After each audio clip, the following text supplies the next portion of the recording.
Welcome back to It Canon. My name is Anne. This is Tom, and today we're gonna review another VeeFriends comic podcast. VeeFriends Yeah, just launched their first comic podcast or podcast in general, I would say. yeah, for sure. It's definitely the first VeeFriends podcast, and it's called Making Comics Live, Mm-hmm. right? And it was this week. It was the first time. It was with DJ Coffman, who we had on, the director, and then Jim Rugg, the newest addition to the VeeFriends comic team. I was super excited to see it.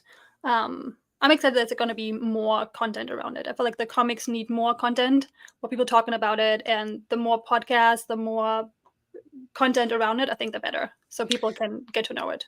Yeah, it's funny. Everyone likes to pin people against. Like, I got DMs like, "Oh, what do you think? You got competition?" I'm like, "No, this is a great thing." Yeah. Right? Because there are podcasts. There's 100 podcasts around movies or something like that. Mm-hmm. But the people in the movies have their own podcast. So, Yeah. They're the official, team talking about the project. We're going to give the perspective of a fan. Mm-hmm. And we can kind of be like, they have to be, everything we do is great. And we will have criticism when we have it. We will have praise more likely than not when Yeah. it's deserved. So I think it's awesome. And because both can simultaneously live and be successful and really play off each other. Mm-hmm. And shout out to them. They gave us a shout out. Yep. Which was Yeah, awesome. I was super excited when they posted that they're going to do the podcast, and they're doing it live, which we haven't done so far. We have more recordings.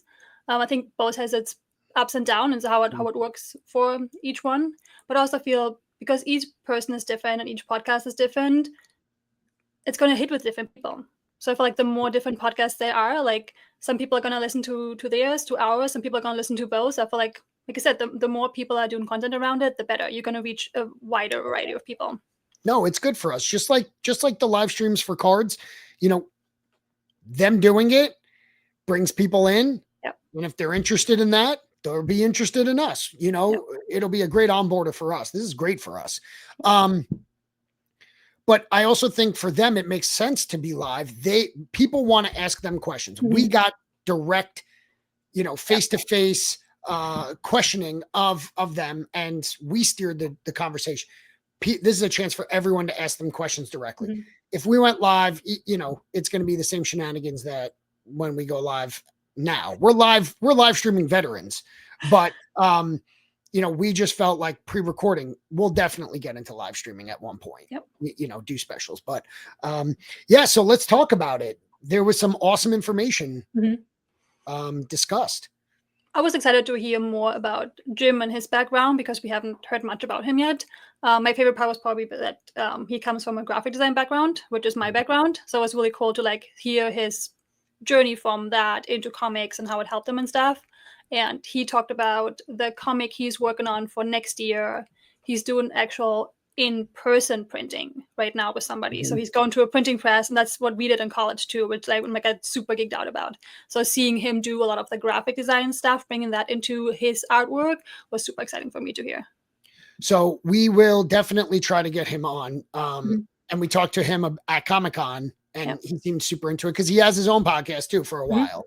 He is a comic book encyclopedia, even though he might be new to you. He's a little, newer to me. I've heard of him. I've seen him, but I'm not in depth knowledgeable of his, bibliography.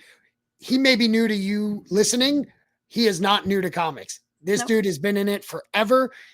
Check out Wikipedia, look up his stuff. I ended up picking up his, I think the comic he's most known for, at least for himself, the independent one called Street Angel. I just bought that so that I can, prep myself, but unanimously great reviews on it. And I like that he spoke about it on the episode. It's self-contained. You don't have to have prior knowledge of everything, and it's not always a continuation of 100 issues that you have to read. It's self-contained, and I love that because it's kind of like in between. I love long series too. I'm in the middle of a long series called Invincible right now. It has a TV show on Amazon. when I get through a long series, I do short ones until I want to hop into another long series. So I'm very, very excited for that. And he's super knowledgeable. So when he comes on, we both can geek out. On DJ, I was geeking out a ton. Now we both can, because you can ask about the graphic design background. I think they also picked a really good timing with tomorrow is the official release of comic book number 8, which he made the cover for. So like that was also good timing for them to kind of put those things together. And I wonder if that's going to be the plan for them. They haven't really put on a plan how often they're going to do podcast episodes, when the next one is going to be. I know they have some ideas, and I think it's similar to us, where we kind of just wanting to get it started and then have some ideas where it's going, but also kind of see what really hits with people, like what guests can we get on. And I think it's similar for them. They have talked a little bit about wanting to have Allie and Kate on, and just more people from the team themselves too. So I'm excited to see where they're going to take it on their side, how often it is. I agree. It's all very exciting. The whole point of us doing this was because more people need to be talking about the comics. We wanted to be at the very beginning of VeeFriends Comics. We both believe that this is going to be a long-term thing. They're leaning heavily into it. So it seems like it's here to stay.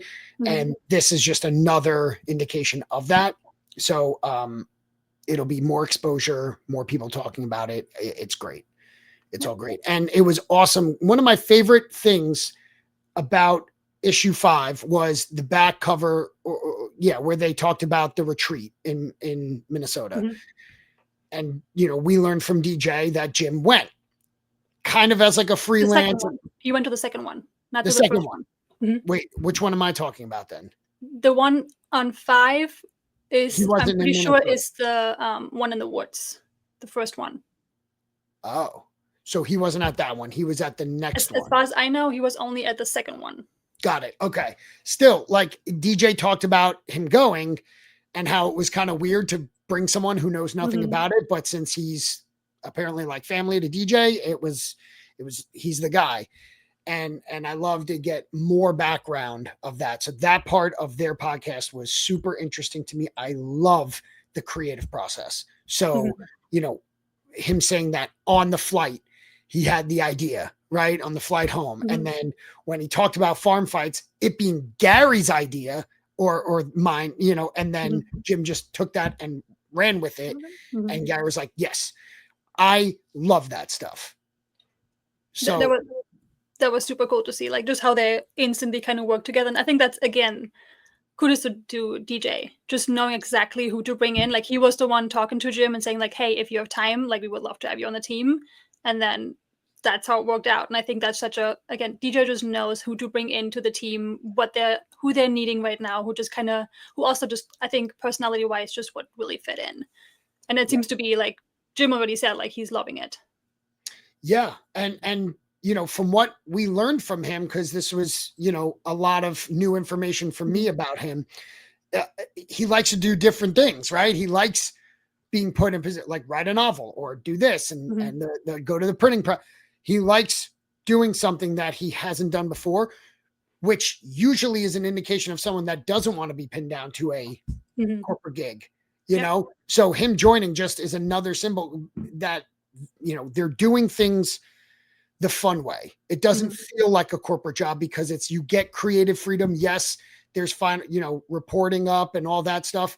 But if you can pitch ideas freely, and then it's like, I like this, I don't like this, so let's workshop it. It's not, no, that doesn't fit our narrative. It doesn't fit in the universe.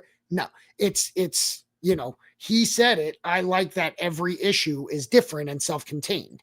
Yep. So every issue can be approached differently. No issue is the same. So it always has a different tone, a different feel. Some are bright, some are dark. Like they followed up, issue 2 and 3, which were more colorful, with the darkest looking one in issue 4. So like it's the tone, and then obviously the most mature in 5. So I like that they keep it fresh and new. And I'm sure that's what Jim liked about it too. I like that they, in doing the episode, showed a lot of the artwork.